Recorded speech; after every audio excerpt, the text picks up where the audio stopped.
खबरों में आगे बढ़ते हैं और अब मौजूदा राजनीति की एक अनोखी तस्वीर की बात करते हैं। वो भी एक बड़ी विस्फोटक तस्वीर है। वैसे ये देख रहे हैं आप, पहले ध्यान से देखिए हो क्या रहा है। एक हाथ पूरा ऊपर घुमा के एक और स्विंग, और ये जोर से मारने की कोशिश। क्या आपने कभी किसी नेता को खुद को कोड़े मारते देखा है?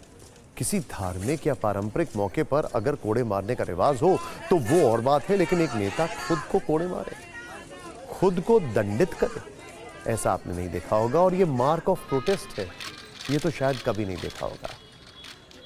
तमिलनाडु से ये वीडियो आया जिसमें तमिलनाडु बीजेपी अध्यक्ष के अन्नामलाई ने बीच सड़क पर खड़े होकर खुद को कोड़े मारे। दरअसल कल ही अन्नामलाई ने कहा कि जब डीएमके सरकार सत्ता से हट नहीं जाती तब तक वो नंगे पैर चलेंगे।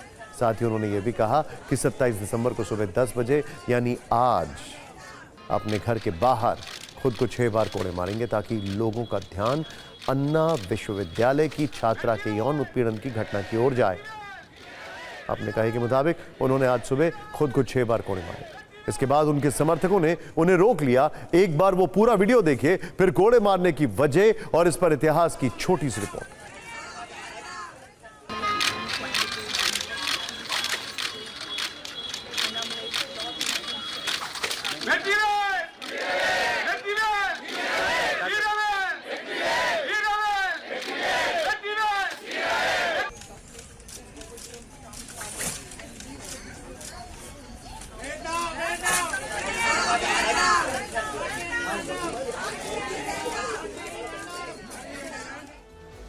कोड़े मारने के बाद अन्नामलाई ने कहा, तमिल संस्कृति को समझने वाला कोई भी व्यक्ति हमेशा जानता होगा कि ये सभी भूमि का हिस्सा हैं।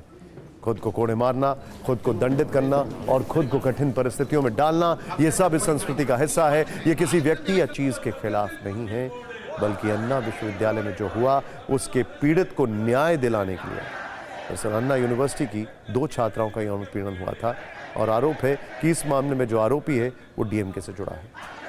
इससे पहले उन्होंने कहा था कि डीएमके सरकार के हटने तक चप्पल नहीं पहनेंगे और उन्होंने नंगे पैर ही रहने का ऐलान भी किया।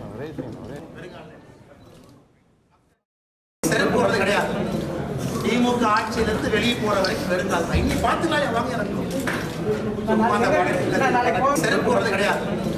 திமுக ஆட்சியிலிருந்து வெளியே போற வரைக்கும் வெறுங்கால் தான். இன்னி பார்த்து நாள் வாங்க இறக்கணும்.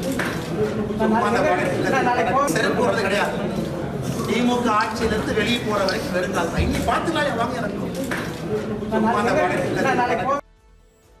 खुद को कोड़े मारने की परंपरा आदिवासी और सांस्कृतिक समूह की एक ऐसी प्रथा है जो न केवल धार्मिक और आध्यात्मिक महत्व रखती है, बल्कि साहस, आत्मशुद्धिकरण और आत्मनियंत्रण का प्रतीक भी मानी जाती है। आमतौर पर कोड़े को बनाने के लिए मजबूत और लचीले पेड़ों की छाल जैसे नीम, बबूल और पलाश का उपयोग किया जाता है। लचीली बेलों का उपयोग किया जाता है। इन्हें लंबे समय तक पानी में भिगोकर लचीला बनाया जाता है। बांस के पतले और हल्के हिस्सों का उपयोग भी किया जाता है। इसकी लंबाई आमतौर पर 3 से 5 फीट होती है। ये लंबाई इसे सही तरीके से चलाने और चोट में बचाने में मदद करती है। कोड़े को अक्सर रंगीन धागों या कपड़ों से सजाया जाता है। कुछ समुदाय इसमें घुंघरू या छोटे लोहे के टुकड़े बांधते हैं जिससे ध्वनि उत्पन्न होती है और इसे सांस्कृतिक अनुष्ठान में अधिक प्रभावशाली बनाती है। कोड़े को चिकना और लचीला बनाने के लिए सरसों या नारियल तेल का उपयोग किया जाता है। यह कोड़े को टूटने से बचाता है और उपयोग करने वाले की त्वचा पर गहरे घाव होने से रोकता है। कोड़े को हवा में घुमाकर त्वचा पर हल्के प्रहार किए जाते हैं। यह मारने वाले के अनुभव और नियंत्रण पर निर्भर करता है। केवल कोड़े का सिरा त्वचा को छूता है जिससे चोट गहरी नहीं होती।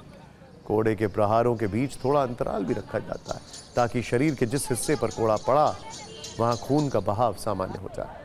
अब यह रिसर्च का विषय है कि अन्नामलाई खुद को कोड़े मारने में एक्सपर्ट हैं या नहीं। वो खुद को चोट से बचा पा रहे हैं या खुद चोट। वैसे भारत में मध्य प्रदेश, राजस्थान, गुजरात के आदिवासी समुदायों में त्योहार के दौरान खुद को कोड़े मारने की प्रथा है। तमिलनाडु और श्रीलंका में मनाए जाने वाले थाई पूसम त्योहार में भक्त अपने शरीर को चोट पहुंचाकर भगवान मुरुगन के प्रति भक्ति दिखाते हैं। प्राचीन दंड व्यवस्थाओं में भी कोड़े मारने का जिक्र मिलता है। मौर्य और गुप्त साम्राज्य के समय कोड़े मारना अपराधियों को दंड देने का एक तरीका था। अर्थशास्त्र में चाणक्य ने दंड की इस विधि का उल्लेख किया।